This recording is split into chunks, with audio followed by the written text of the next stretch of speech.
Also, I want to thank Angie, our bartender, who is also my personal assistant, I guess. She's our bookkeeper. She's here every day. She's awesome. Thank you so much. And the other thing, I couldn't do this without two major sponsors. One is Diego right here, Hernandez in the suit. He's the only guy here in the suit. He's with Wealth Financial. He's sponsored a lot of our events.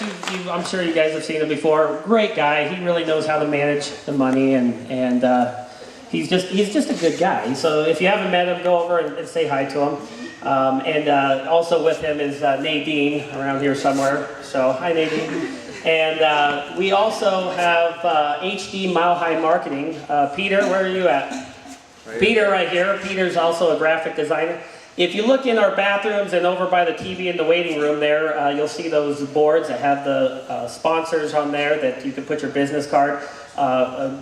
Definitely a great concept. If you guys are looking for some sort of advertising on that, they're a great contact for you as well. So anyway, and then of course our DJs right here, we have Donnie with Rock Candy Professional DJs, and he's doing a great job for us tonight. So. Anyway, we'll have him get the music back on, and thank you again, and we'll see you out for year number 3. All right, thank you.